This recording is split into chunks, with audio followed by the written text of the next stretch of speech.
I'm Ethan Walker. Saint-Chaussee. The night I saw my stepmother at the river changed everything. You'll want to know why. It was close to midnight when I spotted her car parked by the old bridge. The silver SUV stood out against the dark, the tail lights glowing faintly through the mist that hung low over the Scioto River. I had just finished my late shift at the plant, the smell of oil and steel still clinging to my jacket, and I remember thinking how strange it was to see her out there, in the middle of nowhere. At that hour, Evelyn never drove that road. She hated the river. I slowed down, killed my headlights, and watched from a distance. The wind carried the faint creak of metal as she opened the back of the car. She was alone, her movements sharp and hurried, like someone trying to finish a chore before the rain started. Then I saw it. A wooden box, large enough to need both her hands. She hesitated for just a second before lifting it to the railing. For a moment I thought maybe it was junk from the shop, something she planned to toss. But then she leaned over and pushed it hard, and the box vanished into the dark water below, with a hollow splash that echoed under the bridge. I froze. My breath hitched in my throat. She looked around, scanning the road, and I ducked behind the steering wheel until her headlights swept past and faded down the road toward town. The river was quiet again, except for the sound of the current and my heartbeat pounding in my ears. I sat there for a few seconds, telling myself not to get involved. Maybe it was just garbage. Maybe it was nothing. But something in the way she threw it, the quickness, the finality, set off an alarm deep in my chest. Before I knew what I was doing, I was out of the truck and running. The cold hit me like a slap. The ground sloped sharply toward the water, slick with mud. My boots slid. My hands scraped rock. But I kept going until I reached the bank. I could still see the box drifting in the reflection of the moonlight, spinning slowly. I waded in up to my thighs. The current was stronger than it looked, biting cold even through my jeans. My fingers caught the edge of the box and I pulled, gasping as the water dragged at my legs. It was heavy, too heavy for trash. I dragged it up onto the rocks, chest heaving, and used my pocket knife to pry the lid loose. Inside, there was a blanket, pale yellow, soaked and clinging to whatever was underneath. I peeled it back with trembling hands. A tiny face stared up at me, lips blue, eyes closed, skin cold as river stone. For a second I thought it was too late. Then the smallest sound escaped, barely a breath. But it was there. I dropped to my knees. My hands shook so hard I almost dropped the baby. I pressed him to my chest, trying to share whatever warmth I had left. I shouted for help, though there was no one around. Only the echo of my own voice bouncing off the water. The baby gave another weak cry, and that sound thin. Desperate, it snapped me into motion. I stumbled back up the bank, mud caking my jeans, feet slipping on every step. My truck door slammed behind me. I laid the baby on the passenger seat, cranked the heat, and called 911. The dispatcher's voice was calm and practiced, asking for location, status. How old the child was, I didn't know. I just kept saying he was breathing but barely, that I found him in the river. Sirens approached within minutes. When the ambulance pulled in behind me, the red and blue lights turned the wet pavement into a pulse of color. One of the paramedics opened my door, took one look at the baby, and said he was alive. They worked quickly, wrapping him in warm blankets, attaching something to his tiny wrist. I stood there, soaked to the skin, unable to stop shaking. A police cruiser arrived next. The officer asked me what happened, who I saw, how I ended up here. I could barely get the words out. My throat felt raw. I told him it was Evelyn, my stepmother. I saw her throw it. I saw her drive away. He looked at me long, like he was trying to decide if grief had finally broken me. They took the baby first. Then one of the EMTs guided me to the side of the road. The wind off the river cut through my wet clothes. Someone draped a blanket over my shoulders, told me to sit down before I passed out. As the ambulance pulled away, I caught a glimpse of the baby through the back window. The small bundle was moving now, a faint flutter under the blankets. I closed my eyes, tried to steady my breathing, but all I could see was Evelyn's face as she leaned over the rail. Calm, intentional. By the time I drove home, The sky had started to pale. The house looked different in the early light. Smaller somehow. Her car wasn't in the driveway. I parked. Sat in the truck with the engine off, listening to the ticking of the metal as it cooled. Everything inside me felt heavy. Like the world had shifted an inch to the left, and I was trying to find my balance again. I went to bed without changing. The smell of the river still on my skin. Sleep didn't come. Every time I closed my eyes, I saw the wooden box breaking the surface. Saw those tiny fingers twitch against the blanket. I didn't know what the truth was, but I knew one thing for sure. Whatever Evelyn had thrown away that night, it wasn't garbage. And whatever came next, I couldn't pretend I hadn't seen it. The hospital room smelled like disinfectant and old coffee. A nurse was checking the monitors near the window, while a small bundle lay in a bassinet beside her. I stood frozen in the doorway, my hands shoved deep into my jacket pockets, because I didn't trust them not to shake. The baby was alive.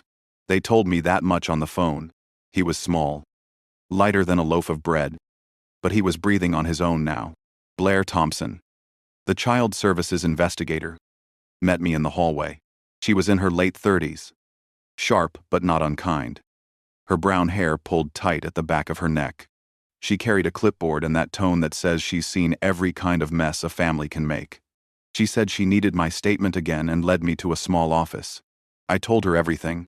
The bridge, the car, the box, how I found him. When I said it was my stepmother who threw it, she paused just long enough for me to notice. Evelyn Walker. She repeated slowly, like she was testing the name. And you're her stepson? I nodded. She made a note, then looked up. The police have spoken to Mrs. Walker. She denies being near the bridge last night. That made me laugh. Short and dry. Of course she did. Blair studied me for a moment, her pen resting on the paper. Mr. Walker, I have to ask. Are you sure about what you saw? I looked her straight in the eye. I know my stepmother's car. I know her face. She didn't argue. Just wrote something down. The baby doesn't have identification, she said after a moment. No hospital tag. No birth records. We're calling him Baby Doe for now. She explained that, by law, the child would be placed under the care of the county's Department of Child Services until they determined next of kin or guardianship. I listened, numb, until she said something that cut through the fog. Because you're a blood relative of the deceased Daniel Walker, you are technically a family connection. If you're willing, you can act as temporary guardian for 72 hours while we assess the situation. My first thought was that I wasn't qualified to take care of anyone. I barely kept myself together most days. But the image of that little face in the water flashed through my mind. I heard myself say yes. A nurse handed me paperwork, and an hour later I was standing outside the hospital with a car seat borrowed from the staff. The baby wrapped in a clean blue blanket. The morning sun was pale and cold. Every instinct in me screamed that this was insane, that I should call someone, anyone. But there was no one left to call. The drive home was slow. The baby slept most of the way, his small chest rising and falling in rhythm with the hum of the engine. When I pulled into my driveway, the house looked the same as always but felt different. For the first time since my father's funeral, it didn't feel empty. Inside, I set the car seat on the kitchen table and just stared. He stirred a little, his lips moving as if he was trying to say something. I whispered that he was safe now, though I wasn't sure it was true. Later, Blair came by to inspect the house. She walked through each room, checked the heat, the sleeping arrangement, the fridge. She nodded once. You'll do fine, she said. She handed me a folder with instructions, numbers to call, what to do in an emergency. She said she'd check in again tomorrow. After she left, I made a bed for the baby in the spare room, the one that still smelled faintly of my father's old cologne. I laid him down, then sat on the edge of the bed, my hands clasped tight between my knees. I didn't pray. Not exactly. But I thought about my father. If he could see this, what would he say? The baby cried. Soft at first, then louder. I tried to warm some milk, but he wouldn't take the bottle. I walked the floor, back and forth, whispering nonsense until the cries softened. When he finally slept, I just stood there watching his tiny chest move up and down. At sunrise, I made coffee and sat by the window. The sky over the river turned gold, then gray again. I could see the bridge from where I sat. It looked peaceful, like nothing bad had ever happened there. My phone buzzed. Unknown number. I answered. It was the sheriff's office. Mr. Walker. The officer said, "We found tire tracks near the bridge matching your stepmother's vehicle. But that alone isn't enough to file charges." Of course it wasn't. Evelyn was careful. She always was. After the call, I showered, changed, and drove to her antique shop downtown. The bell over the door jingled when I stepped in. She looked up from behind the counter, perfectly composed, like she hadn't dumped a child into a river 12 hours earlier. "Ethan," she said pleasantly. What a surprise. Her calm made my skin crawl. I glanced around the shop. Dusty furniture, porcelain dolls, old paintings. On the back wall, there was a shelf that looked recently cleared. A square of clean wood surrounded by dust. "What did you throw away last night?" I asked. She didn't flinch. "Some things from the storage room," she said lightly. "Old junk." Her voice was steady. Too steady. I took a step closer. "Don't lie to me." Her smile didn't fade, but her eyes sharpened. "You've been drinking again." I shook my head. "You can keep pretending. But I saw you." She sighed, almost bored. "You've been seeing things since your father died. I'm worried about you." "Ethan, maybe you should talk to someone." I turned to leave, but stopped at the door. She stood there, framed in the weak morning light, her arms folded, calm as stone. "Some things shouldn't be kept," she said quietly. "They just drag you under." I walked out before I could say something I'd regret. The air outside felt heavy, pressing down on my chest. I sat in the truck, gripping the wheel until my knuckles went white. That night, Nora James from next door knocked on my door. I hadn't seen her since the funeral. She handed me a small container of soup and said she heard about what happened at the river. I asked what she'd heard. "Only that they found a baby," she said. "But I did see your stepmother's car go by late last night. Around midnight. She was driving fast. And I thought it was odd at that hour. When she left, I stood at the window and watched her cross the yard. The baby started crying again. I went to him, lifted him into my arms, and whispered that everything would be all right, even though I didn't believe it. The room was quiet except for his breathing. The clock ticked toward midnight. Outside, the river kept moving, steady and dark, carrying secrets I wasn't sure I wanted to uncover. Sleep was a stranger that week. Every sound in the house made me tense. Every creak of the floorboards felt like footsteps. By Thursday morning, I looked like I had aged 10 years. The baby had settled into a rhythm of short naps and long cries. And somehow the sound had started to feel like background noise. A heartbeat that kept me moving. At the plant, Frank cornered me near the time clock. He had that look that meant trouble. He said people were talking, that I'd been seen down at the river with a baby, that maybe I'd lost it again. I told him I was fine, that the cops knew what happened, that it wasn't what they thought. He sighed and said he couldn't cover for me forever. I told him not to bother. After the shift, I drove straight to Evelyn's antique shop. The sky was dull and low, the kind of gray that made everything feel smaller. Her shop sat between an old diner and a closed barber shop. Windows full of faded furniture and dusty glassware. The bell over the door jingled when I walked in. She didn't even look surprised to see me. She was polishing a vase, her expression calm, almost pleasant. I asked her if she remembered the bridge. She said she didn't. I asked what she had thrown away. She said it was clutter from storage. Her voice was smooth. Too smooth. Like someone rehearsing lines. I looked around the shop. Near the back wall was a space where dust didn't settle, the shape of something recently moved. I walked over and ran my hand along the clean patch. She said sharply that customers weren't allowed back there. I told her I wasn't a customer. "You need to let things go," she said, still facing the counter. "Some things are better left in the dark." I left before my temper got the best of me. Outside, the wind smelled like rain. I sat in the truck, staring at the steering wheel until my hands stopped shaking. My phone buzzed with a text from Sheriff Doyle asking me to come in. At the station, Doyle showed me photos of tire tracks near the bridge. Same brand and tread pattern as Evelyn's car. He said it wasn't enough. He needed more. He asked if I could think of anyone who might have seen her that night. I told him about Nora next door. He said he'd check it out. When I got home, the house was quiet, except for the baby's breathing from the next room. I made coffee and sat by the window watching the river. The water looked calm. But I couldn't stop imagining the box sinking deeper, the darkness closing around it. Later that night, I saw headlights sweep across the yard. I moved to the window, just in time to see Evelyn's SUV roll slowly past. Not stopping, just drifting by like a ghost, checking if the grave was still covered. I stood there long after the lights disappeared. My chest felt tight. I told myself it was coincidence, that she was just taking the long way home. But even I didn't believe it. The next day, Nora came over again. She brought cookies this time. Said she wanted to see the baby. She cooed over him. Said he was beautiful.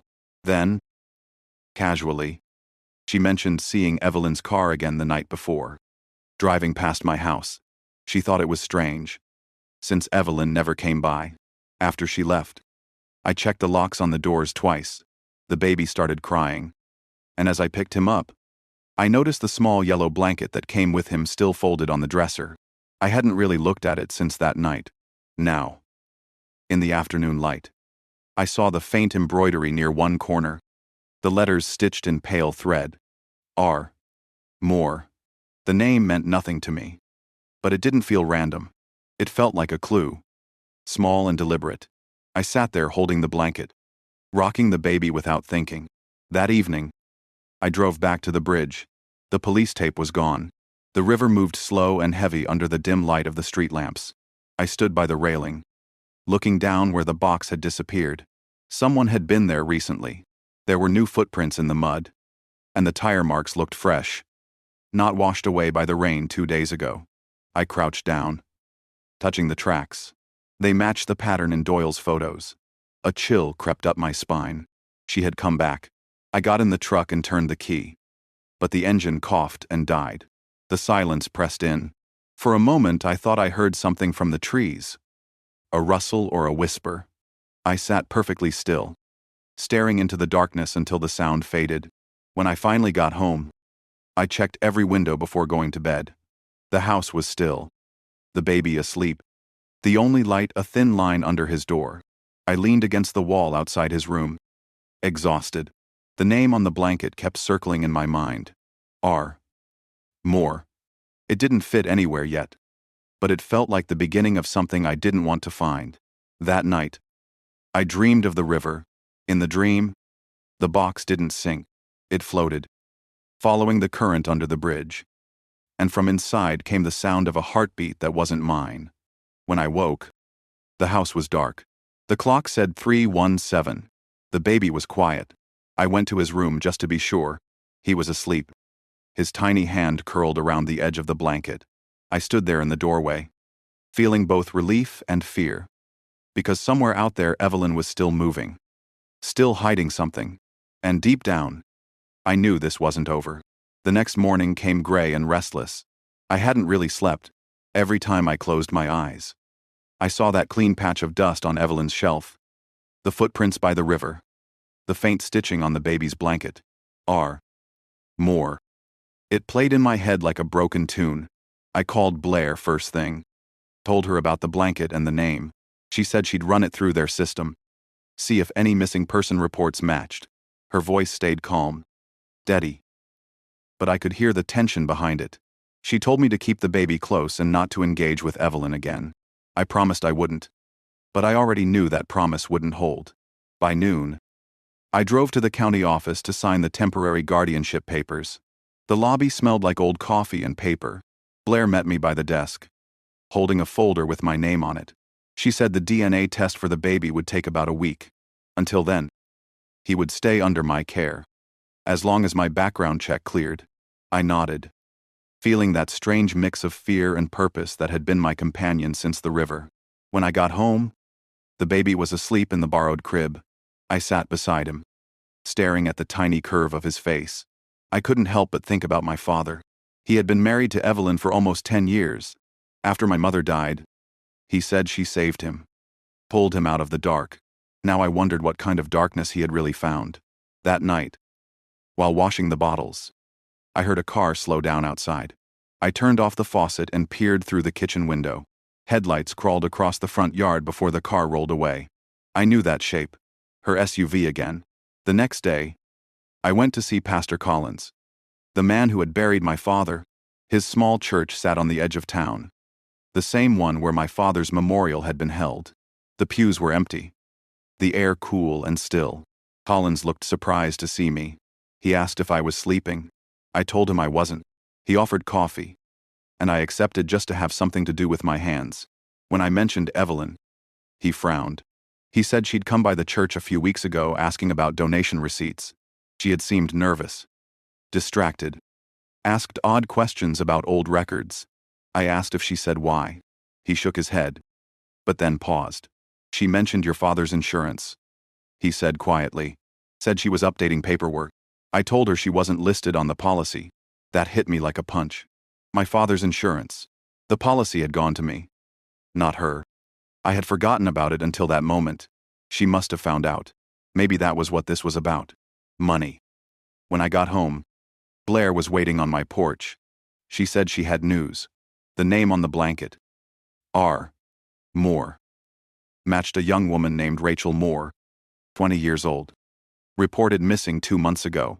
She lived 1 county over. Blair said her car had been found near an old warehouse, and that Rachel had been pregnant. The room tilted. I sat down hard on the step, my chest tight. The baby's name tag, the one from the hospital. Read Baby Doe. But now there was a name that made sense. Rachel Moore. Blair said it was too early to know for sure, but they were treating the baby as a possible match. She warned me not to contact anyone until the investigation caught up. I asked if Evelyn's name had come up in the reports. She didn't answer directly, but the look in her eyes told me enough. That evening, I pulled my father's old lockbox from the closet. Inside were papers, photos, and a few letters. One envelope was marked with his handwriting, for Ethan, to be read when the time feels right. My throat tightened. I hesitated before opening it. Inside was a single page. His writing was uneven, like it had been written in a hurry. He talked about regret, about mistakes he couldn't undo. He wrote that love had made him blind, that Evelyn wasn't who she claimed to be. Then came the line that made my stomach turn. If you ever find out about the child, protect him. He's innocent. I sat there in silence, staring at the words until they blurred. The child. Not a metaphor. A warning. The baby stirred in the next room, and I went to him on shaky legs. I picked him up and held him close. His small head rested against my chest, warm and solid and real. My father's words echoed in my head. Protect him.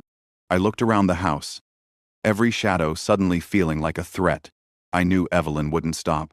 She had too much to lose. That night, I packed a bag with bottles, diapers, and the blanket with the stitched name. I strapped the baby into the car seat and drove to a motel on the edge of town. The place smelled like cigarettes and cheap detergent, but it felt safer than home. I sat on the bed, lights off, listening to the hum of the air conditioner. The baby's soft breathing filled the room. My phone buzzed with a message from an unknown number. It was a single sentence. You don't know what you're protecting. I stared at the screen until it dimmed, my reflection staring back. My pulse pounded in my ears. I turned off the phone and set it face down on the nightstand. Outside, a truck rumbled past, its headlights sweeping across the curtains. I waited for them to fade, then leaned back against the wall. I didn't know who Rachel Moore really was, or how Evelyn was tied to her, but I knew this wasn't about chance anymore. The truth was coming whether I wanted it or not, and I had the feeling it was going to cost more than sleep. The motel room was too quiet.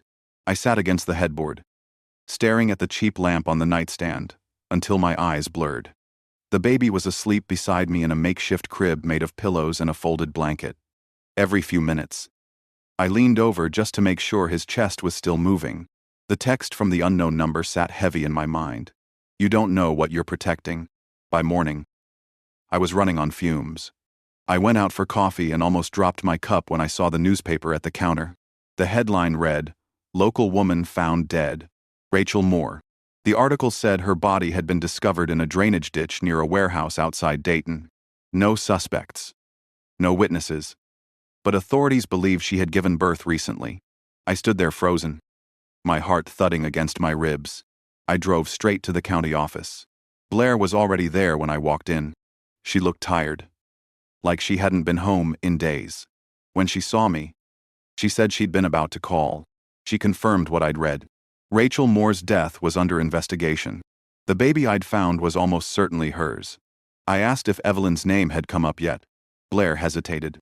"We're looking into her connections," she said carefully.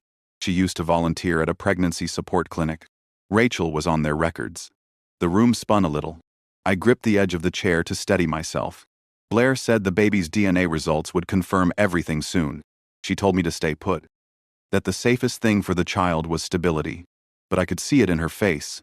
The investigation was about to get ugly. On the way home, I stopped at a gas station to clear my head. The man behind the counter asked if I was okay. I told him I was fine. But my voice cracked halfway through the lie. When I got back in the truck, my hands were shaking so badly I had to sit for a while before turning the key. That evening, Evelyn called. Her number flashed across the screen like a dare. I almost let it ring out. But curiosity got the better of me. She didn't bother with greetings. She just said, "You shouldn't have gone to the police." Her voice was calm, low. The kind of tone people use when they think they're still in control. I asked her what Rachel Moore meant to her. Silence stretched on the line. Then she said, "Some things were never meant to be born." My stomach turned. I shouted, "What did you do, Evelyn?" She sighed softly. "You always were your father's son.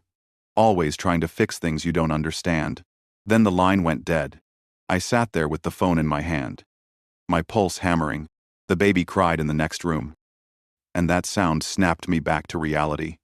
I picked him up, held him close, and whispered that I wouldn't let anyone hurt him. Not again. Later that night, someone knocked on the motel door. I froze. 3 knocks. Then nothing. I crept to the window and pulled the curtain back an inch. A dark sedan idled near the curb. The driver's face was hidden. But I caught the glint of something metallic when the door opened. I ducked down, heart pounding. The engine roared, and the car sped off into the night. When the sound faded, I called Doyle. He said he'd send someone to patrol the area. I could tell by his tone that he believed me, but only barely. The next morning, Blair showed up at the motel with paperwork. The DNA test had come back. The baby's maternal match confirmed Rachel Moore, but there was another result too. A partial paternal match to Daniel Walker, my father. I felt the world tilt sideways. Blair explained it gently, but the words barely registered. The baby was my half-brother, my father's child with Rachel Moore. For a long time I couldn't speak. My throat burned. I remembered my father's letter, his warning about the child. Protect him. He must have known. He must have known everything. Blair placed a hand on my shoulder. "I know this is a lot," she said. "We'll handle the legal process. But you need to understand. This changes everything. Evelyn has motive. And if she finds out, we know. She may not go quietly." I nodded. Numb. She told me to move back home. Keep the baby in familiar surroundings while they built the case. I agreed. Maybe I thought I could control it. Maybe I just didn't want to keep running. That night, I unlocked the front door of my father's house again. The smell of cedar and dust hit me like a memory. I set the baby down and looked around the living room. Everything was the same. Except it wasn't. I went to the window. Outside, the river shimmered faintly in the moonlight. I poured myself a glass of water, but my hand trembled so badly I nearly spilled it. I kept seeing my father's handwriting in my mind. Those last words, "Protect him. He's innocent." Around midnight, the phone rang again. I picked it up before the second ring. It was Doyle. His voice was tight. He said the investigators had found evidence linking Evelyn's car to the warehouse where Rachel's body was discovered. He said they were preparing a warrant. He told me to stay put until morning. After the call, I walked to the baby's room. He was sleeping soundly, the faint hum of the heater filling the air. I sat in the rocking chair, unable to look away from him. I wondered what he would grow up knowing. Would he remember any of this? Or would it all become one of those family stories people whisper about and never quite finish telling, somewhere outside? A branch cracked. The sound was sharp. Close. I went to the window and saw a shape near the tree line. Someone was standing there. I turned on the porch light. And just for a second, I caught the reflection of eyes watching me. Then the figure moved back into the dark. I stayed awake until dawn. The baby's breathing steady beside me. Every nerve in my body stretched tight. I didn't know if the next knock on the door would bring the police or Evelyn, but I knew either way. Everything was about to change. Morning light crept through the curtains, thin and cold, painting pale lines across the floor. I hadn't slept. Every sound outside made me flinch. Waiting for another knock. Another shadow by the trees. The baby stirred in his crib. A soft whimper that broke the silence. I went to him, touched his tiny hand, and whispered that it was all right, though my voice didn't sound convincing. Around 8. Doyle showed up at the door. His jacket smelled like rain and coffee, and he looked like he'd been awake longer than I had. He said they had a warrant to search Evelyn's house. He asked if I wanted to come along. I told him no. Part of me wanted to see her face when they opened her drawers and closets, but another part couldn't bear it. He nodded and left, his tires crunching over the gravel. I stood in the doorway for a long time after, holding the baby close, watching the road until the sound faded. By noon, Blair called with an update. They had found baby clothes and a birth bracelet matching Rachel Moore's medical records in Evelyn's basement. There were also old letters between her and my father. The handwriting was his. My stomach turned when she said the letters hinted at money, something about paying for silence. I asked if they were arresting Evelyn. Blair said not yet. The evidence wasn't enough to prove intent. She had a lawyer, and she was already spinning the story, claiming she was helping a friend in trouble. Later that afternoon, I went into town for supplies. People stared. The story was spreading fast. I caught bits of it at the diner counter. That poor woman. Someone whispered. Evelyn Walker always seemed so proper. I left the store without buying half of what I needed. When I got home, the mailbox was open. Inside was a white envelope. No return address. My name written in tight, deliberate handwriting. I opened it on the porch. Inside was a single sentence. You're making a mistake that will bury you. I didn't show it to Blair or Doyle. I burned it in the kitchen sink and watched the paper curl into black ash. That evening, Nora stopped by. She carried a casserole, and that look of pity small towns are so good at hiding under kindness. She asked if I was all right, if the police had caught anyone yet. I told her they were working on it.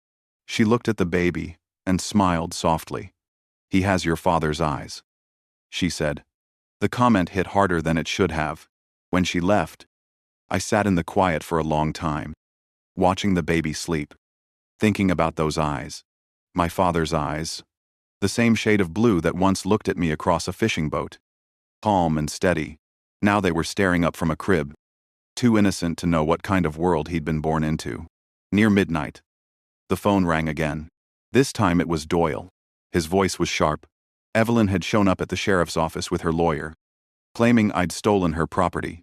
She was trying to say the baby was hers. My grip on the phone tightened. Doyle said not to worry, that they weren't buying it. But I could hear the strain in his tone. She was fighting back. The next morning, I drove to the county courthouse. Blair met me there, holding a stack of forms. She said the grandparents of Rachel Moore had filed for custody. The system moved fast when headlines hit. She said there would be a hearing in a week. Until then, the baby stayed with me under temporary guardianship. I asked her what the grandparents knew. She said they knew Rachel had been involved with a married man, but not who. I thought about telling them the truth, but the words wouldn't come. That night, I went through the box of my father's papers again, looking for something that might explain all this. I found a folder tucked behind his tax documents. Inside were receipts, dated about a year before he died, for cash withdrawals large amounts, all under different names. There was also a letter addressed to Evelyn, unsigned. It said, "You can't fix everything with money. Some things you have to let go." The handwriting wasn't my father's. It was Rachel's. My hands trembled as I read it again. She knew Evelyn. They had written to each other. Maybe she had asked for help. Maybe for protection. I didn't know. But it meant Evelyn's story about helping a friend wasn't a lie. It was twisted truth. I sat back in the chair, staring at the letter, the sound of the baby's soft breathing filling the room. Then the phone buzzed again. Doyle. He said Evelyn's lawyer was filing for possession of the house, claiming I had no right to stay there until probate finished. She was trying to push me out legally now. I told him I wasn't leaving. He sighed. Ethan. She's not playing by normal rules. Be careful. After the call, I walked outside. The river was dark and still under the moonlight. I could see the faint shimmer of the bridge in the distance. The wind carried a smell of damp earth and something metallic. I whispered into the dark. Not sure who I was talking to. Maybe my father. Maybe Rachel. Maybe God. I said I wouldn't let her win. I said I'd protect him. Inside, I checked on the baby again. He opened his eyes for a moment, then drifted back to sleep. I brushed a hand across his forehead and felt something shift in me. Fear turned into resolve. In the hallway, I heard a soft click, the sound of the back door latch moving. I froze. My pulse jumped. I reached for the flashlight on the counter and stepped quietly toward the sound. The kitchen was dark, except for the weak glow from the stove clock. The door was half open, the wind pushing it slightly. I shined the light outside. Nothing. The grass was still. The trees quiet. But near the edge of the porch, a footprint was pressed into the mud. Small. Clean. Unmistakably recent. I locked the door, checked the windows, and stood in the dark with the flashlight still shaking in my hand. By the time the sun rose, I was sitting in the chair beside the crib, the light filtering through the curtains, the baby's tiny hand wrapped around my finger. I didn't move until I heard the sound of a car in the driveway. When I looked out, Blair was getting out of her sedan, folder in hand. She was early. That meant something had happened. She looked up at the house, her face pale and set. I opened the door before she could knock. She said softly, "Ethan, you need to sit down." I didn't sit down. Blair's expression told me this wasn't a conversation to take calmly. Her voice was steady but low as she stepped inside. Evelyn had been arrested an hour earlier. Doyle and his team found evidence linking her directly to Rachel's death.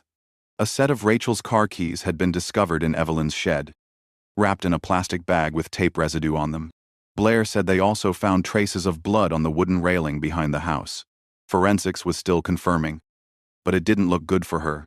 I should have felt relief. But I didn't. It hit like a hollow victory.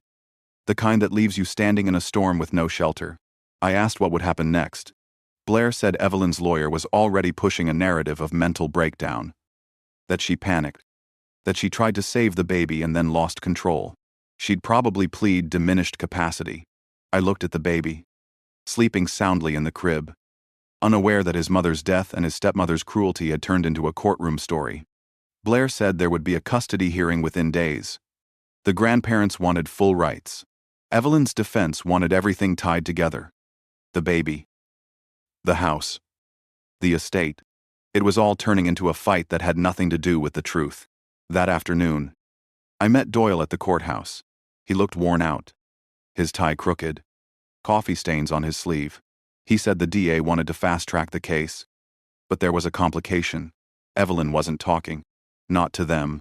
Not to anyone. She had requested a closed session with a psychiatrist. Doyle said that usually meant she was planning something. When I got home, the mailbox was empty for once. The quiet felt wrong. I stood by the window, staring at the driveway until I saw headlights approaching. It was Nora again, holding a basket of baby supplies. She said she heard about the arrest and thought I could use some help. I thanked her, though words felt strange in my mouth. She asked if I believed Evelyn really did it. I told her I didn't know anymore. That night, I sat in the living room, surrounded by piles of paperwork, custody forms, guardianship notices, court dates. The baby's soft breathing came from the next room. I couldn't focus. Every word looked like it was written in another language. I got up and went outside for air. The sky was heavy with clouds, the kind that threatened rain but never delivered. I walked down the path toward the river. The sound of the water was steady, Familiar. I stopped at the railing. The same spot where I had seen Evelyn throw the box. The current moved like time itself. Slow but relentless. I whispered into the wind that I wasn't going to run anymore. Back inside. I poured myself a drink and sat at the table. The phone rang. Blair again. She said Evelyn had confessed to meeting Rachel the night she disappeared. Rachel had threatened to tell my father's lawyer about the affair and the baby. Evelyn said she didn't mean for things to go wrong. That it was an accident. She claimed she panicked and tried to hide it. I asked if she mentioned the river. Blair hesitated. She said Evelyn admitted to placing the box there, thinking no one would ever find it. My chest went tight. I asked why she'd done it. Blair said Evelyn told them she was trying to protect the family name, that my father's legacy couldn't survive a scandal. For a while, neither of us spoke. Then Blair said something that made me stop breathing. Evelyn also mentioned you. She said you were supposed to understand. I hung up before I said something I couldn't take back. I sat there, the room spinning. Understand what? That she thought murder could keep our family clean. That she believed burying the truth was some twisted form of love.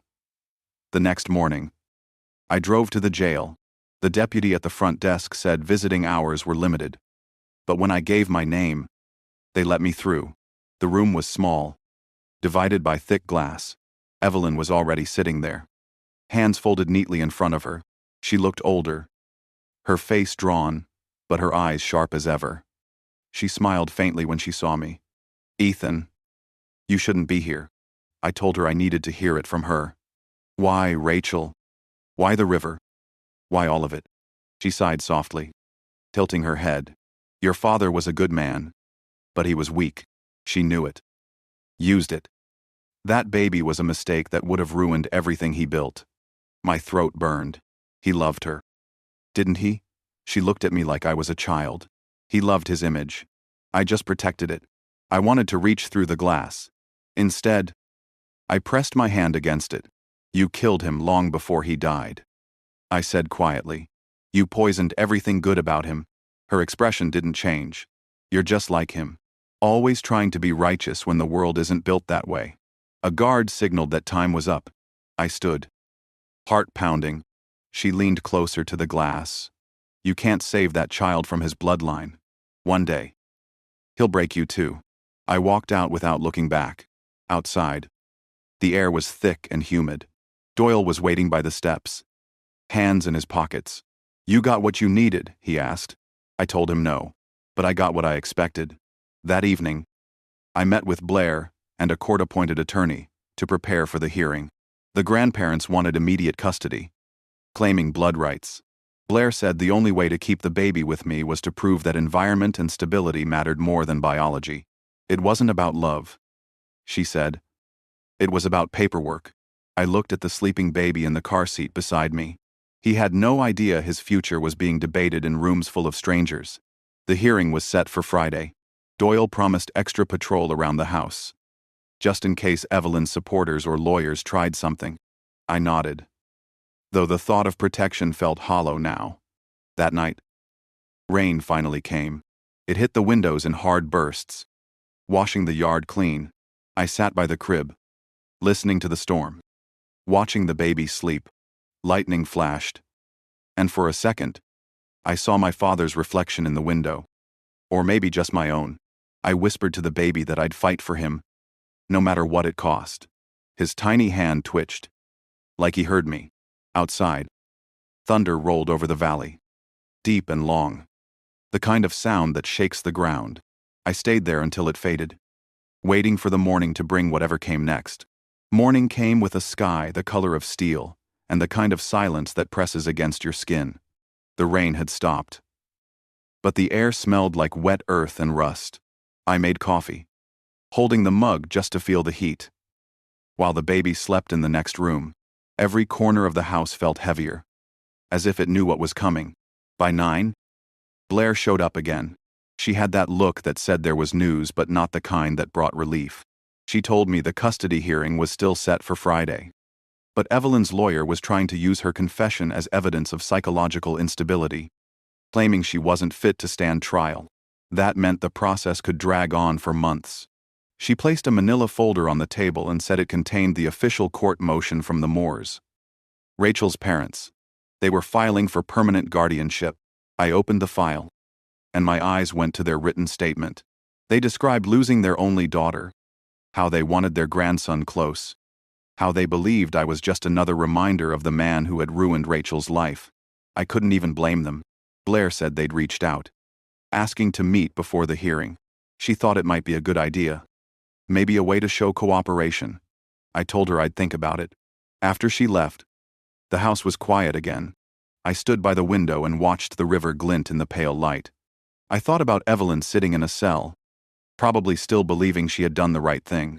I thought about my father, how many lies he must have told to keep his world intact. And I thought about the baby, sleeping upstairs, completely untouched by all the wreckage he'd been born into. That evening, I drove out to Franklin Park to meet the Moores. The place was empty, except for a few joggers and a man feeding ducks by the pond. They were waiting near a bench under a maple tree, an older couple with lined faces and eyes that had seen too much loss. Celeste Moore stood first, her hands clasped tight in front of her. Gordon nodded stiffly. I introduced myself and thanked them for coming. Celeste's voice trembled when she spoke. She said they didn't want to take the baby away out of spite. They just wanted to make sure he was safe. I told them he was. I told them I'd do whatever it took to give him the life Rachel would have wanted. Gordon stayed silent until the end.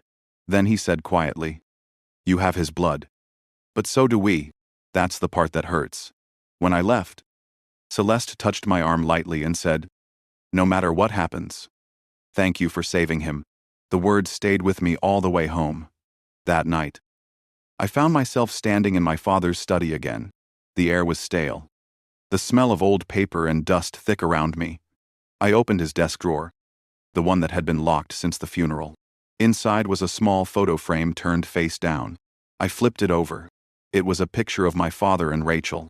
She looked young, barely out of high school, smiling shyly at the camera. My father's hand rested on her shoulder. I felt something inside me break. Not with anger, but with exhaustion. So many secrets. And every one of them led back to this house. I didn't hear the door at first. A soft knock. Then another. I wiped my face and opened it. Doyle stood there, rain on his jacket, his expression grim. He said Evelyn's lawyer had arranged for her to testify remotely at the custody hearing. She wanted to make a statement about me. I asked what kind of statement. He said they wouldn't tell him. He paused, then handed me a folded sheet of paper. It was a copy of a letter Evelyn had written from jail. My name was on it. Doyle said it had been intercepted before it reached the courthouse. I unfolded it. "Ethan," it began, "everything I did for your father. He couldn't live with his mistakes, so I carried them for him. You think you're better than us, but one day, you'll understand. Blood always finds a way." My hands shook as I crumpled the paper. Doyle said softly that they'd use it in court, to show her instability. But I could tell he didn't believe that was all. After he left, I stood in the doorway, looking out into the dark. The yard glistened from the rain. The river was swollen, louder than usual, its voice carrying up through the trees. I thought of that night again. The splash, the box, the weight of it in my hands. The next morning came too fast. The courthouse was packed. Reporters outside, the air buzzing with whispers. Inside, the judge listened to lawyers argue over bloodlines and intent, over property and guardianship, over the meaning of family. I sat quietly with the baby beside me, watching the people who thought they could decide his future. When it was my turn to speak, I told the truth. I told them I had seen Evelyn throw the box, that I had pulled that baby from the river with my own hands, that no matter what anyone said about who his father was, that moment made me responsible for him. The judge listened without expression. Then Evelyn appeared on the screen, her image projected from the jail. She looked pale but composed. Her lawyer asked if she had anything to say. She leaned closer to the camera and said, "Ethan is a good man, but he's not fit to raise that child. He's cursed by the same weakness his father had." Her words felt like knives. Not because they hurt, but because they were meant to. I didn't look away. The judge called for recess. Outside, Blair caught up to me in the hallway. She said not to react, that the court would see through Evelyn's manipulation. But I could feel the doubt hanging in the air, the kind that spreads faster than truth. That evening, after the hearing, I drove back home in silence. The baby slept the whole way. When I carried him inside, the air felt colder. The house creaked in the wind. I set him in his crib, covered him with the soft blue blanket, and sat beside him. I didn't know what the judge would decide, or what tomorrow would bring. But for that moment, in the quiet of that small room, I felt something I hadn't felt in months. Peace. Fragile and fleeting, but real. Then I heard it. A faint scraping sound outside. Near the porch, I turned off the lamp and moved to the window. In the faint moonlight, I saw a shadow move across the yard. Not Evelyn. Not Doyle. Someone else. Before I could react, the shadow was gone. Swallowed by the trees, I stood there for a long time, listening to the baby's soft breathing, the house settling around us, and the river murmuring in the distance like it was keeping another secret. The next morning came pale and quiet. The kind of morning that feels like the world is holding its breath. The baby woke early, babbling softly in his crib, unaware of the storm that was still unfolding around us. I made a bottle, watched him drink with sleepy eyes, and wondered how something so small could carry so much of the past inside him. At 9, Blair called. Her voice sounded lighter than usual. The judge had ruled in my favor for temporary custody. The Moores would still have visitation rights, but the baby would stay with me until the full hearing later in the year. I thanked her, though gratitude felt too small for what she had done. She said it was the right outcome, that the court believed stability mattered more than DNA. Then her tone shifted. Evelyn had tried to contact me again. Another letter. She told me she'd keep it until I decided if I wanted to read it. I told her I didn't. After the call, I sat by the window with coffee gone cold in my hands. The house was quiet except for the faint hum of the fridge. Outside, the yard was still damp from last night's rain. The shadow I'd seen near the trees lingered in my mind. But when I went out to check, there were only muddy footprints leading halfway down the path and then fading into the grass. By noon, Doyle came by. He stood on the porch, his hat pulled low against the wind. He said Evelyn had officially been transferred to state custody and her trial date was set for late summer. He also said she had refused any more psychological evaluations. He didn't say it out loud, but I could tell he thought she was preparing for something. I asked if she was safe in there. He gave me a look that said safety was a relative term. Then he looked past me into the house. At the crib by the window. That the kid, I nodded. Doyle smiled a little. The first time I'd seen him do it. You did good, Walker. Not many people would have gone near that river that night. After he left, I stood on the porch for a long while, the wind tugging at my jacket. I could hear the faint rush of the river beyond the trees. I thought about that night again. How different everything would have been if I hadn't stopped on that bridge. Some part of me wished I could forget it, but another part knew I never should. That afternoon, I took the baby to the park, the same one where I'd met the Moores. The air smelled of wet grass and wood smoke from somewhere nearby. He laughed when the wind brushed his hair, and I felt something in my chest unclench. I walked him along the path by the pond until he fell asleep in his stroller. For the first time in months, the quiet didn't feel dangerous. When we got home, there was an envelope taped to the front door, my name written in thick black ink. For a long time, I just stared at it, half expecting it to vanish if I blinked. I finally opened it. Inside was a single photograph. It was old, probably 20 years or more. My father standing in front of his shop, smiling. Beside him was Evelyn, and between them, barely visible, was a young woman holding a baby. On the back, written in faint pencil, was one line: "We all protect what we love, just differently." I felt my stomach twist. The photo wasn't part of the police evidence. Someone else had it. Maybe Evelyn had arranged it before her arrest. Maybe someone on her side wanted to remind me of the gray space between guilt and loyalty. I burned the picture in the sink, watching the edges curl and blacken until only ash remained. The smell lingered long after the flame was gone. That night, the house felt too small. I paced the hallway, checked the doors twice, then finally went outside. The air was cold but clear. Stars scattered over the dark water. The river glimmered under the moon, calm and wide, as if nothing terrible had ever touched it. I walked down to the bridge. The boards creaked under my boots. The same sound I'd heard that night months ago. I leaned on the railing, looking down at the water. For the first time, it didn't look menacing. It looked alive, endless, forgiving. Behind me, tires crunched on gravel. I turned. A car had pulled up at the far end of the bridge. It was Blair's sedan. She stepped out, coat pulled tight, her breath visible in the cool air. She said she was heading home from the courthouse and wanted to check in before leaving town for a few days. She asked if I was all right. I told her I was getting there. She smiled. A small, tired smile. And said the hardest part was over. Then she added that Evelyn had finally agreed to meet with the DA. Maybe she'd say something new. Maybe not. But it was progress. After she left, I stood there a while longer, watching the current move under the bridge. I remembered my father's handwriting. The words I had read so many times. Go straight. Ethan. Don't turn. I whispered it out loud. The words carried off by the wind. Back at the house, I found the baby awake, babbling to himself.